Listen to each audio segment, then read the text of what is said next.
Պարոն Հարությունյան, քարոզարշավի ընթացքը ինչպես եք գնահատում եւ ընդհանուր առմամբ ինչ խախտումներ եք նկատել, որովհետեւ մոնիտորինգ իրականացնող մի քանի հասարակական կազմակերպություններ արդեն իսկ արձանագրել են վաղ շաբաթում վարչական ռեսուրսների չարաշահման դեպքեր,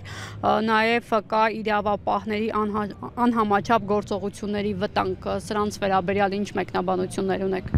Երկու մասի կբաժանեմ ձեր հարցը, հայրենիք կուսակցության քարոզարշավը գնահատում եմ բավականին լավ, մենք աշխատել ենք հնարավորին չափ շատ մարդկանց հետ շփվել, մեր ծրագրերը ներկայացնել,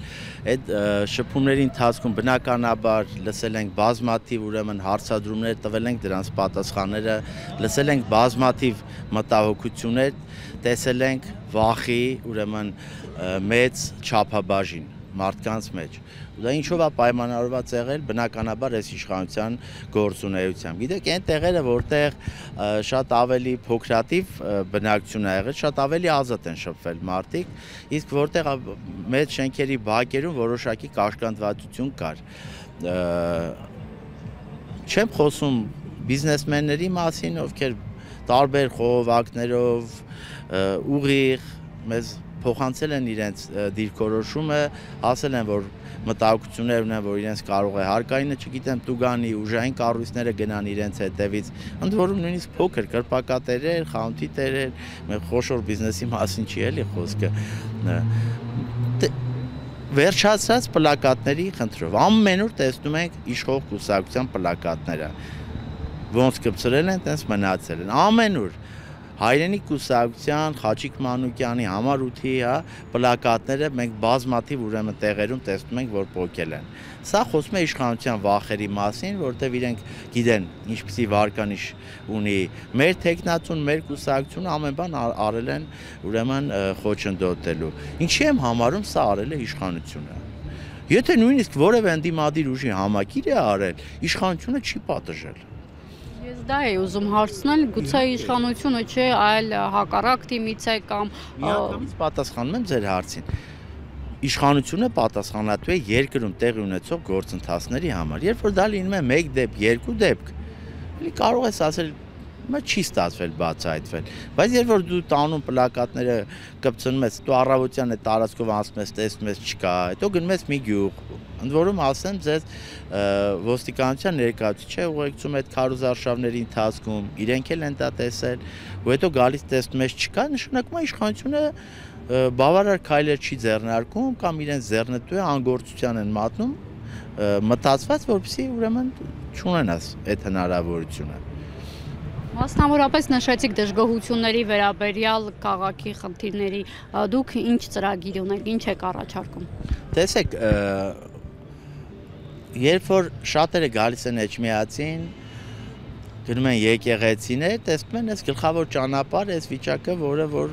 կարելի ասել տանելի է։ Բայց այս նույն շենքերը, հիմա որ մենք կանգնած ենք, մեր դիմացը բնակելի շենքերը, եթե դուք նայեք այդ բնակելի շենքերի բակերը, կտեսնեք այդտեղ բակ չկա, այդտեղ մեքենա կայանելու հնարավորություն չկա։ Եթե հիմա մտնենք նորից այս շենքերը նայենք մուտքերը ինչ վիճակում են, կտեսնենք, որ որևէ վերանորոգում չի եղել, ով գիտի 30-40 տարի շարունակ։ Շենքերի տանիքները, դա Էջմիածնի մասով, մանկապարտեզների խնդիրը, այսինքն ինչ է նշանակում 21-րդ դարում պետք է երեխան չունենա հնարավորություն, թե հերթա մանկապարտեզ չկա,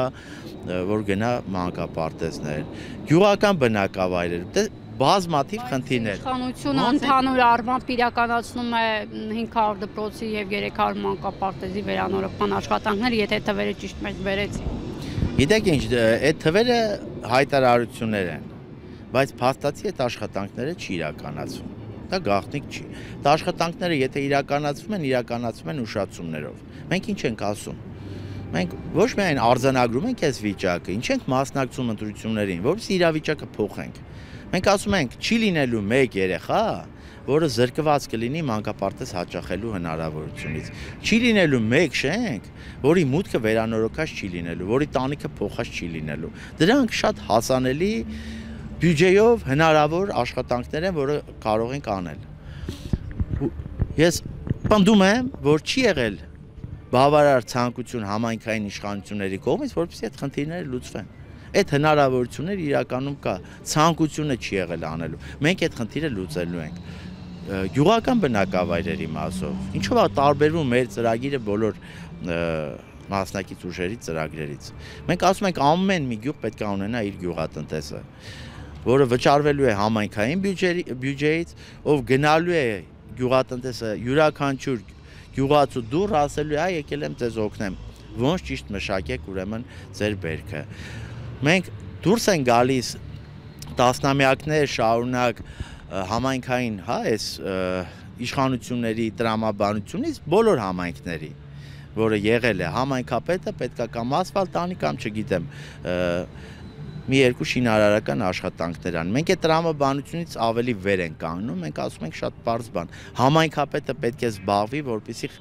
աջակցի խրախուսի իր համայնքում բիզնեսի զարգացմանը, հրավիրի ինվեստորներ, հրավիրի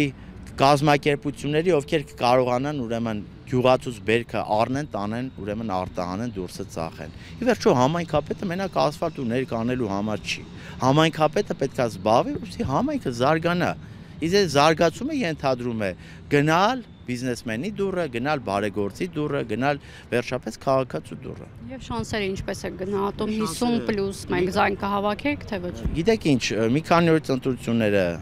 տեղի կունենան, արդյունքները կհրապարակվեն։ Ես կարող եմ ասել, որ հիմա մենք առաջատար դիրքերում ենք, առաջիկա օրերը շատ կարևոր են, ընտրությունները կլինեն, արդյունքները բնականաբար կտեսնենք, մենք նաև սպասում ենք, որ իշխանության կողմից լինելու են որոշակի սադրանքներ,